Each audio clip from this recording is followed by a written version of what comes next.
ada sebuah doa yang seringkali dibaca oleh Nabi alaihi salatu wassalam.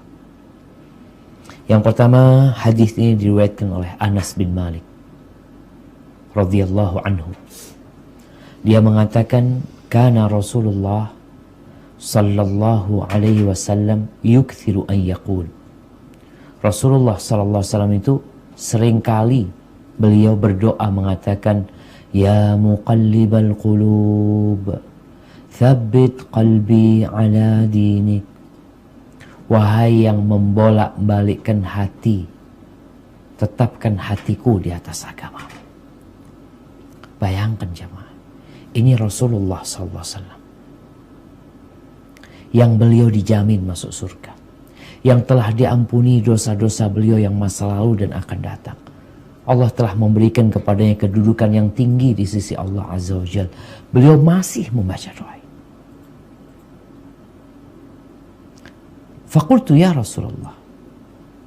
Anas bin Malik mengatakan, aku mengatakan kepada beliau, wahai Rasulullah, amanna bika, kami beriman kepadamu, wa bima ji'ta bihi, dan kami beriman dengan apa yang engkau bawa, fahal takhafu alaina, apakah engkau takut terhadap kami?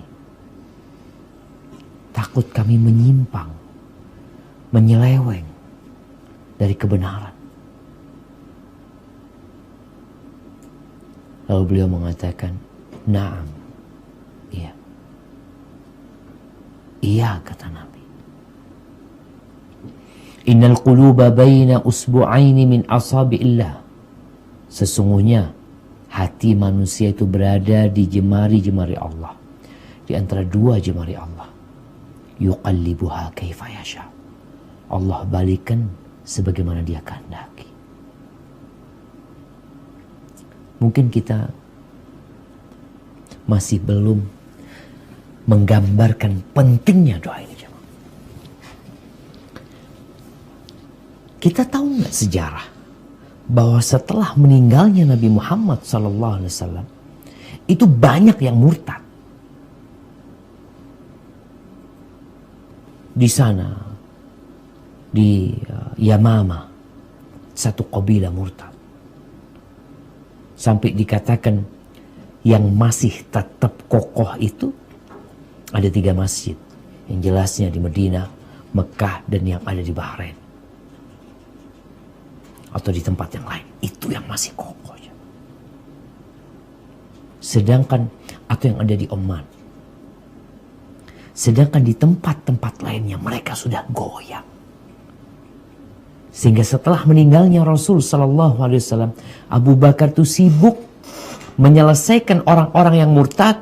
Sebagian tidak mau membayar zakat dan sebagian murtad. Ada yang mengaku jadi nabi.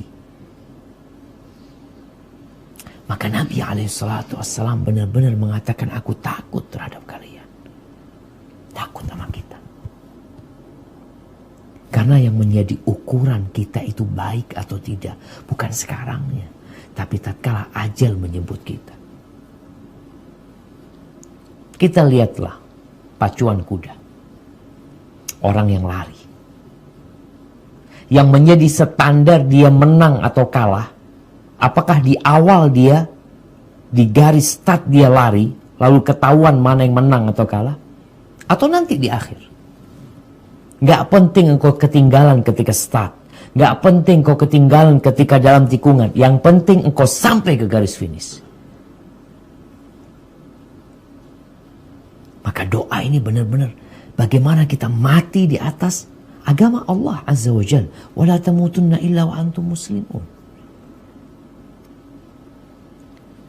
Kalau bicara perlombaan di dunia, kita bisa merencanakannya.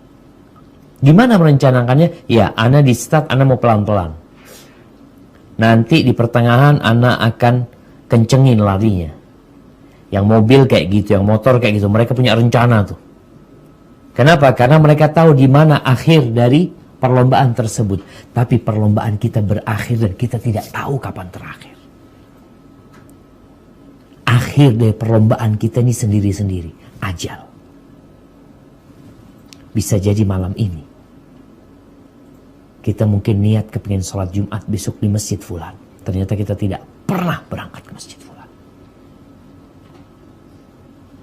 Sekarang udah habis waktu kita. Kita udah sampai finish.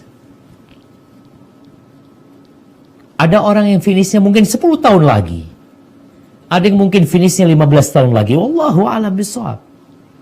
Tapi yang jelas Nabi SAW takut kita tertimpa sesuatu yang membuat kita menyimpang dari agama. Tadi itu hadis Anas. Hadis Aisyah radhiyallahu anha.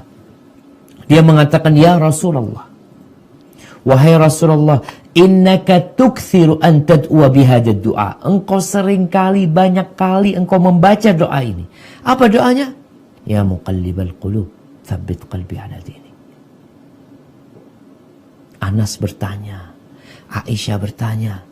Lalu Nabi mengatakan, inna qalbal adami baina usbu'aini min asabi'illahi azza wa jal. Sesungguhnya hati manusia itu berada di antara dua jemari Allah Jalla wa Azz. Fa idza syaa'a azaghu. Kalau Allah berkehendak, Allah akan buat dia menyimpang. Wa in syaa'a aqamahu. Kalau Allah berkehendak, Allah akan bikin dia istiqamah.